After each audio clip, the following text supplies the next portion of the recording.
साल 2020 बहुत खराब रहा। कोरोना ने मानो सब कुछ बदल दिया। लेकिन साल 2021 कैसा रहेगा? नया साल हमारे देश के कुछ जाने माने लोगों के लिए क्या कुछ लेकर आ रहा है। नमस्कार, मैं हूं शिखा ठाकुर और आप देख रहे हैं हमारी बेहद खास पेशकश सितारों के लिए। आखिर कैसा रहेगा साल 2021? देखिए, पॉलिटिक्स से लेकर फिल्म और क्रिकेट के सितारे, सबकी बात होगी। हमने इन सितारों की कुंडली पर बात की देश के जाने माने ज्योतिषियों से और उन्होंने बताई अपनी राय। हालांकि ये इन ज्योतिषियों की निजी राय है और कुछ की राय एक ही सितारे को लेकर अलग अलग भी है। तो चलिए जानते हैं आखिर क्या कुछ कहना है इनका, और जब नया साल आएगा तो पता चलेगा कि किसकी भविष्यवाणी कितनी सच साबित हुई। तो चलिए शुरुआत करते हैं पीएम मोदी से।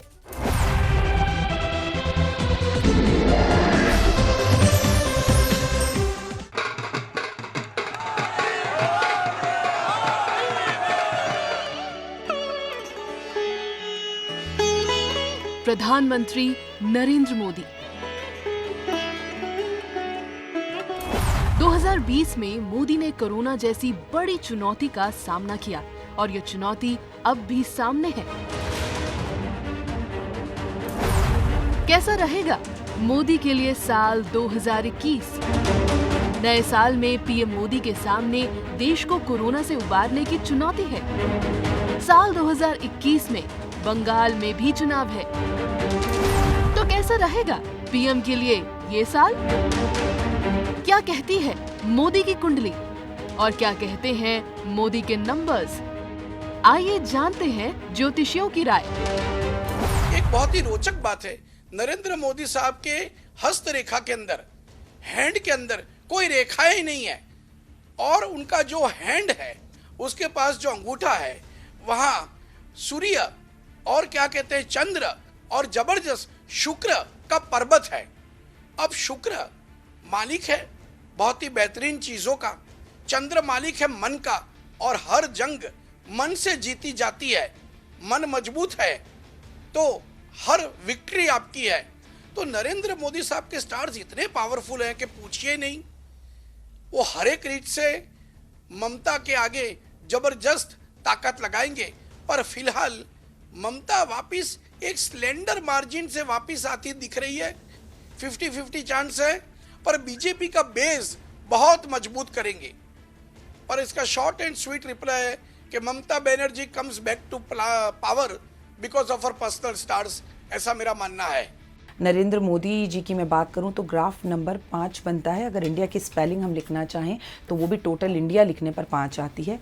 ग्राफ बहुत अच्छा रहेगा, लेकिन इस वर्ष 2021 के अंदर नरेंद्र मोदी जी के लिए जो सबसे बड़ी प्रॉब्लम रहेगी, अभी तक तो पाकिस्तान था या हम कहें चीन से हम लड़ रहे थे, लेकिन अब आंतरिक जो ये किसानों का आंदोलन हो रहा है, ऐसे ही आंदोलन 2021 वर्ष में बहुत ज़्यादा रहेंगे और कुछ सांप्रदायिक दंगे हो सकते हैं जिसकी वजह से मोदी जी परेशान रहेंगे। लेकिन हाँ, मोदी जी इन सबको कवर करके बाहर निकल जाएंगे। बहुत बढ़िया उनके लिए ये वर्ष रहेगा। सेहत का उनको भी अपने ध्यान रखने के लिए मैं जरूर कहूंगी, विवादों में घिरे रहेंगे, लेकिन वो हर बार जैसे एक सूरज छुपता है बादलों में और निकलकर बाहर रोशनी देता है, बिल्कुल वैसा ही होगा। अगर हम नरेंद्र मोदी की कुंडली देखें, भारत के सम्मानित प्रधानमंत्री की, तो उनको इस वक्त भाग्येश चंद्रमा की दशा चल रही है, जो कि 30 मई 2021 तक रहेगी, और चंद्रमा लग्न में विराजमान है। राजा प्रजा को सब कुछ देना चाहता है, जिसके लिए अथक प्रयास भी करते हैं, परंतु बीच बीच में आंदोलन, हिंसक घटनाएं, वैर विरोध की स्थितियां जरूर बनती रहती है, परंतु एक सशक्त राजनेता के रूप में और उभर के बाहर निकलेंगे। और बंगाल में कमल खिलाने के लिए नरेंद्र मोदी जी की कुंडली में जो राजयोग होने चाहिए, वो रोचक योग और गज केसरियों के साथ साथ दशम स्थान में शनि उनको महान कीर्तिमान स्थापित करने में सफल करें। मैं ये कह सकता हूं कि जून 2022 तक जो देश की स्थिति है वह थोड़ी सी कठिन होने वाली है, और उसमें कुछ कठिनाइयाँ बढ़ सकती हैं मोदी जी के लिए, लेकिन ऐसा नहीं है कि इन विपरीत परिस्थितियों में भी उनके लिए कहीं कोई बड़ी अड़चन या कोई समस्या आने वाली है। देश के प्रधानमंत्री हैं, उनकी ग्रह स्थिति काफ़ी मजबूत है और आने वाले समय में मजबूत रहे। उनके ग्रह योग में एक विशेष योग बना है जिसको बाली योग बोलते हैं, अर्थात उनके सामने में कोई भी विपक्ष होगा वो स्वतः पराजित होगा। तो उनकी स्थिति अभी वर्तमान में किसी भी तरह से गिरावट की स्थिति नहीं रहेगी, उत्तरोत्तर उनकी वृद्धि होनी है। लेकिन भारत के संदर्भ में जो ग्रह स्थितियां हैं, जो आने वाले ग्रह योग हैं वे बहुत प्रतिकूल नहीं हैं। तो तरह तरह की परेशानियां सामाजिक स्तर पर, राजनीतिक स्तर पर उठापटक की स्थिति रहेगी। कई राज्यों में सरकारें परिवर्तित होंगी, हिंसा की अवस्था रहेगी। यह मोदी जी के लिए तथा इनके पार्टी के लिए बहुत ही उज्जवल भविष्य है। अब बात करते हैं देश के गृह मंत्री अमित शाह की। देखिए, अमित शाह के लिए नया साल क्या कुछ लेकर आएगा, क्या कुछ चुनौतियां भी सामने होंगी, ज्योतिष इस पर क्या कहते हैं, आइए आपको बताते हैं।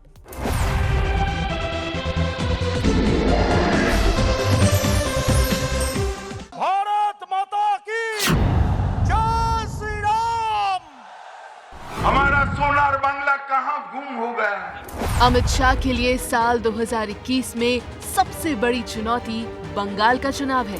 ममता दी आंकड़े देख लीजिए, अब आने वाली विधानसभा चुनाव में भी पूर्ण बहुमत के साथ भारतीय जनता पार्टी की सरकार यहाँ बनने वाली है। अमित शाह को कोरोना हुआ था और उनकी सेहत साल 2020 में कई बार खराब भी हुई।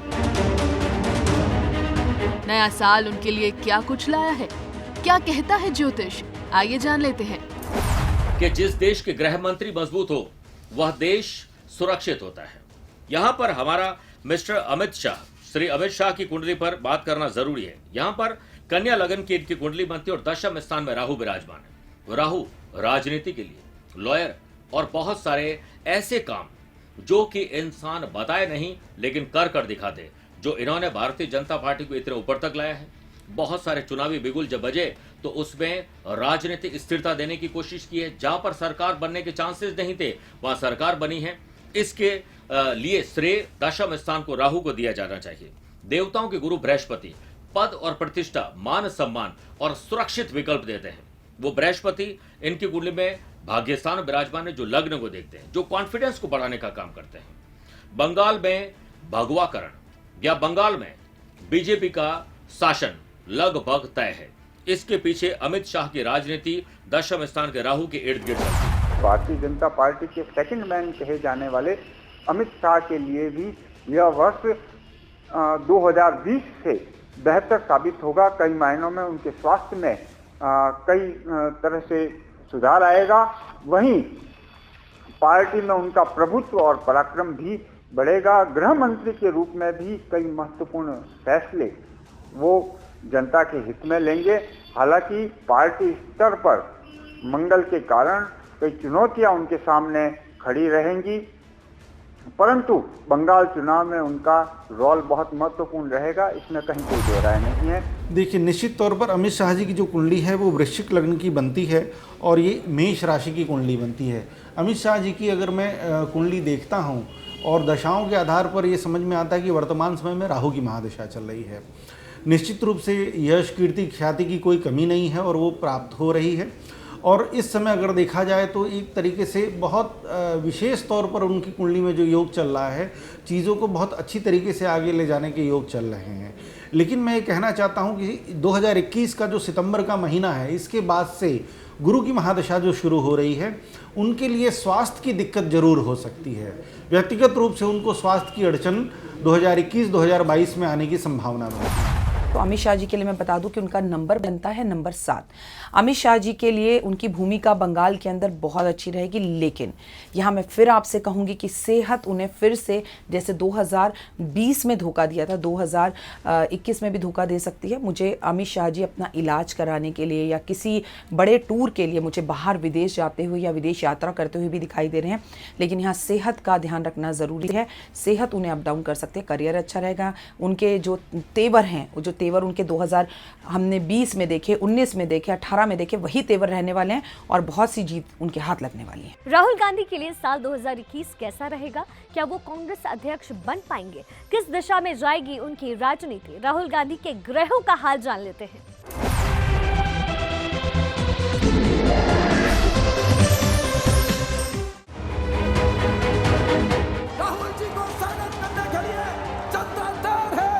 राहुल गांधी मौजूदा वक्त में विपक्ष के सबसे बड़े नेता, लेकिन क्या राहुल गांधी खुद को एक मजबूत नेता के तौर पर पेश कर पाएंगे? क्या कांग्रेस अध्यक्ष बनेंगे? क्या मोदी को टक्कर दे पाएंगे? राहुल के सितारे क्या कहते हैं? कांग्रेस की स्थिति तो अभी काफ़ी विषम परिस्थिति चल रही है। अभी उनका कोई नेता अध्यक्ष भी हम चुना नहीं गया है। कार्यकारण का देखा जाए तो कार्यकारी रूप से श्रीमती सोनिया जी इस समय अध्यक्ष पद संभाले हुए हैं। अगर मैं प्रियंका जी और राहुल जी की कुंडलियों पे बात करूं तो प्रियंका जी की कुंडली मुझे काफ़ी ज़्यादा मजबूत और अच्छी दिखाई देती है, और आने वाले समय में मैं ये कह सकता हूं कि 2021 या 22 के आसपास ज़रूर इनका कद बढ़ेगा। अभी जो स्थिति है उससे ज़्यादा बड़ा जिम्मेदारी और पद दिया जा सकता है, ऐसा हम कह सकते हैं। और मैं ये कह सकता हूँ 2024 में प्रत्यक्ष या परोक्ष रूप से ये लीडर के तौर पर, कांग्रेस के प्रमुख लीडर के तौर पर देश का नेतृत्व करेंगी और चुनाव लड़ेंगी। एक पुरानी कहावत है, हर एक का एक दशका आता है, 10 साल। सोनिया गांधी, राहुल गांधी जी का समय था, अब उनका समय नहीं रहा। अब कांग्रेस और टूटेगी, कांग्रेस धीमे धीमे खत्म होने के कगार पर आएगी, और राहुल गांधी वापिस प्रमुख बनते हैं या नहीं बनते उसके 50-50 चांस है, पर कोई नया चेहरा सामने लाना चाहिए। पूरा जो कांग्रेस का वर्किंग सिस्टम है उसको बदलना चाहिए, और नवयुवाओं को इसके अंदर जबरदस्त रोल देना चाहिए। और अगर सितारों की बात करें तो मुझे आने वाले 3-4 साल राहुल गांधी के लिए बिल्कुल ठीक नहीं लगते हैं, कांग्रेस के लिए नहीं लगते हैं, और कांग्रेस आने वाले भी कोई भी चुनाव में कुछ नहीं कर पाएगी। कांग्रेस जो करेगी उससे नरेंद्र मोदी साहब को और बीजेपी को फायदा होगा। So I find the road end for Congress and Rahul Gandhi. ये सत्य है और सत्य उनको स्वीकारना ही चाहिए। जब बिहार के इलेक्शन अभी रिसेंटली हुए थे तो उसके पश्चात गुलाम नबी आज़ाद और कपिल सिब्बल और 23 नेता ऐसे थे जिन्होंने अध्यक्ष परिवर्तन के लिए सोनिया गांधी को चिट्ठी लिखी थी। परंतु राहुल गांधी की जो कुंडली है उसमें बहुत ही ब्यूटीफुली जो 2021 है उसमें गुरु जो है लग्न में है, और उसका जो शनि और गुरु का जो गोचर है वो इतना सुंदर है, खासकर मार्च के बाद। तो मार्च के बाद इस प्लेसमेंट में ऐसा प्रतीत होता है कि वो आगे अपनी जो करियर का बेस्ट है वो दे सकते हैं, और उसमें अध्यक्षता ये संभव है कि उनको पुनः प्राप्त हो। 19/6/1970 की उनकी डेट ऑफ बर्थ आती है, जिससे नंबर 6 बनता है। 6 नंबर यूं तो शुक्र का नंबर है, लेकिन अगर बात की जाए राहुल गांधी की पर्सनालिटी की और उनके बारे में तो मुझे वो अध्यक्ष बनते हुए नहीं दिख रहे। अध्यक्ष के सीट से काफ़ी कोसों दूर हैं। विवादों में 2021 में भी वो घिरे रहेंगे, लेकिन इस बार 2021 में एक और ख़ास चीज़ नंबर 6 के हिसाब से निकल कर आ रही है कि उनकी तबीयत का ख़राब होना, तो उनकी सेहत भी यहाँ अच्छी नहीं रहेगी। और तारे या 2021 राहुल गांधी जी के लिए बहुत अच्छे संकेत यहाँ पर दिखाई नहीं दे रहे हैं, और विवादों में भी ज़्यादा घिरते हुए मुझे दिख रहे हैं। मतलब और ज़्यादा प्रॉब्लम्स और ज़्यादा प्रॉब्लम्स के अंदर घिरने के साथ साथ कई नए विवाद उनके सामने खड़े होकर आने वाले हैं। सबसे पहले तो सेहत उनकी भी और उनकी माताजी की भी सेहत उनके लिए 2021 में एक बड़ा मुद्दा रहने वाला है। खोई हुई राजनीतिक जमीन को तलाश करने में बहुत सारे मुद्दे राहुल गांधी हमेशा उठाते हैं, लेकिन उनकी कुंडली में चंद्रमा अकेले हैं जो कि मन और मस्तिष्क के स्वामी हैं और केमद्रुम दोष में ग्रसित है, जिस वजह से मुद्दे जब उठाने चाहिए तब नहीं उठाते और हमेशा गलत समय पर मुद्दों को उछालना उनके लिए बहुत हद तक गलत हो जाता है। इसलिए उन्हें राजनीतिक फायदा नहीं मिलता है बल्कि पतन की ओर जाते हैं। दूसरा, मैंने कई बार कहा है कि राजनीति का सबसे बड़ा कारक है राहु और शनि। शनि इनकी कुंडली में नीच राशि के पत्नी के घर में, इसलिए शादी नहीं हुई और राजनीतिक जो जमीन है वो भी तैयार नहीं कर पा रहे हैं। ममता बनर्जी के लिए साल 2021 काफी अहम है। बंगाल में चुनाव है, क्या ममता की बंगाल में होगी वापसी या फिर बीजेपी से उन्हें मिलेगी कड़ी चुनौती? ग्रहों की दशा आखिर क्या कहती है, आइए ज्योतिषियों से जान लेते हैं।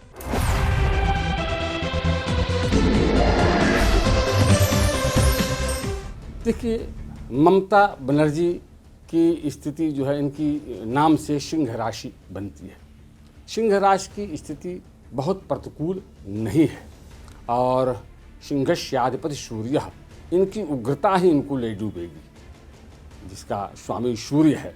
और जैसा कि हमने पहले बताया कि इस संवत्सर का स्वामी मंगल होने जा रहा है।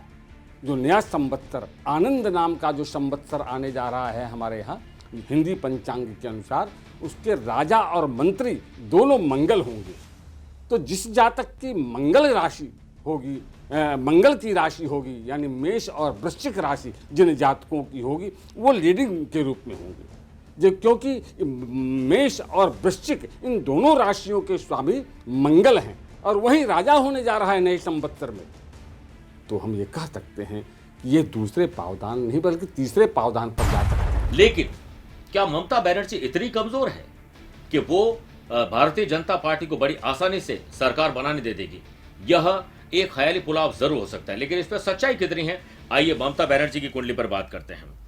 शनि 2011 में उनकी सरकार बनी थी और लगातार दूसरी बार सरकार बनी है। यहां पर दशम स्थान में अगर शनि विराजमान हो या सप्तम स्थान में तो शश योग तो बनता ही है, लेकिन राजनीति का बहुत महान खिलाड़ी माना जाता है। अगर भारतीय जनता पार्टी कोई गलती करती है या गलतफहमी पालती है तो यह सबसे बड़ा राज इनको वापस डिस्टर्ब कर सकता है भारतीय जनता पार्टी को। परंतु मैं इतना पहले ही कह चुका हूं कि सरकार भारतीय जनता पार्टी के बनने के चांसेस ज्यादा बनते हैं। देखिए, ममता जी का नंबर डेट ऑफ बर्थ से 8 बनता है। 8 शनि का नंबर है और आप बहुत अच्छे से जानते हैं कि 30 साल बाद शनि मकर राशि में प्रवेश कर चुके हैं, करे हुए हैं। और ये जो भी बवाल दुनिया के अंदर हो रहा है, शनि न्यायाधीश हैं, शनि कर्मों का फल देने वाले देवता हैं। तो मैं ये तो नहीं कहूँगी कि शनि की वजह से सब कुछ खराब हो रहा है। भाई, जैसे जो कर्म करता है उसको वैसे फल मिल रहा है। लाखों करोड़ों लोगों को कोरोना हुआ, लेकिन लाखों करोड़ों लोग बहुत सही भी रहे। शनि के हिसाब से 2020 किसी के लिए बहुत बहुत अच्छा रहा, तो कोई बिल्कुल ही खत्म हो गया। तो ये जैसे आपके कर्म फल थे वैसे दिया। लेकिन ममता जी के लिए बहुत सारे सरप्राइजेस हैं। सबसे पहले वो पूरी तरह से बंगाल से खत्म हो जाएंगी। डंका तो बीजेपी का ही बज रहा है वहाँ, ये मैं आपको एडवांस में बता दूं। ममता जी का अपमान भी होता दिख रहा है और मुझे फ्यूचर में ममता जी जेल यात्रा करती हुई भी दिख रही है। ममता जी की कुंडली के अंदर एक तो नीच भंग राज योग है, गज केसरी योग है और सशा योग है, but decline will be there. Votes काफी कम हो जाएंगे। ये ममता के लिए आखिरी चुनाव की जीत हो सकती है। It will be a very very tough fight, but मेरे हिसाब से ममता वापिस आ रही है। अगर मैं परिस्थितियों का आकलन करता हूं, दशाओं, ग्रहों और गोचर की स्थिति के आधार पर, तो ममता बनर्जी जी की कुंडली थोड़ी कठिन जरूर बन रही है इस समय, लेकिन ऐसी स्थिति नहीं बन रही है जिसमें उनकी पराजय होती हो। तो मैं ये जरूर कह सकता हूं कि ममता बनर्जी जी बहुमत तो जरूर के आंकड़े के आसपास जरूर वो रहेंगी, लेकिन पहले से जो उनका प्रदर्शन है उसमें जरूर कमी आएगी। इस वर्ष ममता बनर्जी के लिए यह चुनाव कहीं न कहीं उनके राजनीतिक जीवन में बाधक बन सकते हैं।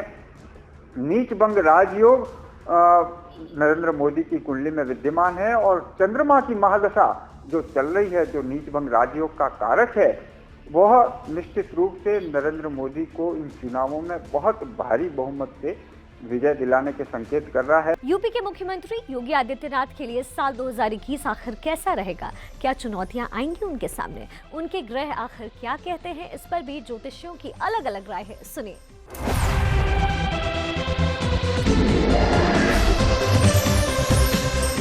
योगी आदित्यनाथ जी की बात करें तो नंबर 3 बनता है, जो गुरु का नंबर है, और वो तो आपको पता ही है कि वो बिल्कुल गुरु ही हैं। और उनकी बात की जाए तो कुछ नए प्रोजेक्ट, जैसे कि हम सुन भी रहे हैं कि यूपी के अंदर हमारी पूरी फिल्म इंडस्ट्री जो है मुंबई महाराष्ट्र से शिफ्ट हो रही है, तो ऐसे बहुत से काम करेंगे। एजुकेशन के लिए वो बहुत अच्छा काम करेंगे, वो किसानों के लिए आने वाले टाइम में बहुत अच्छा काम करेंगे। उनका डंका बाजेगा, बहुत से विवादों में पड़ेंगे, लेकिन बिना किसी शर्त और कंडीशन के उन्हीं विवादों से अपने आप निकलते हुए दिखाई देंगे। लेकिन सांप्रदायिक दंगों से योगी जी को भी कहीं ना कहीं रूबरू होना पड़ेगा। उत्तर प्रदेश की राजनीति की बात करें, क्योंकि आने वाले वक्त में उत्तर प्रदेश में भी राजनीतिक उथल पुथल होने वाली, और जिसके अंतर्गत योगी आदित्यनाथ जिन्होंने बहुत सारे ऐसे कठिन फैसले किए हैं जो कि उनके लिए मील का पत्थर भी साबित हो सकते हैं। इसका मुख्य कारण है उनकी कुंडली में लग्नेश सूर्य का स्ट्रांग होना।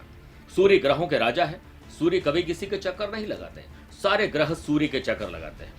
इसलिए दशम स्थान, क्योंकि हिंदुस्तान की सबसे बड़ी जनसंख्या उत्तर प्रदेश में, उत्तर प्रदेश जो जीतता है वह हिंदुस्तान पर राज करता है। जहां तक योगी आदित्यनाथ के सितारों का प्रश्न है, पूर्वा भाद्रपद नक्षत्र में जन्मे योगी आदित्यनाथ के लिए यह वर्ष उनकी कीर्ति यश को तो बढ़ाएगा ही, परंतु कहीं न कहीं उनको विवादों के केंद्र में भी रखेगा। समिति 7.5 का प्रभाव उनको विवादों के केंद्र में रखेगा। कहीं न कहीं विवादों से बचने की आवश्यकता है। जहाँ भी ये प्रचार करेंगे या प्रसार करेंगे वहाँ पर बीजेपी की स्थिति में सुधार होगा। बंगाल चुनावों के आधार पर योगी जी की कुंडली काफ़ी ठीक है, वो उनका प्रदर्शन काफ़ी अच्छा रहेगा। लेकिन व्यक्तिगत रूप से अगर मैं देखूं उत्तर प्रदेश की स्थिति के आधार पर, तो आने वाला जो समय है 2022 तक का, वो उनके लिए थोड़ा पहले की तुलना में कठिन हो सकता है।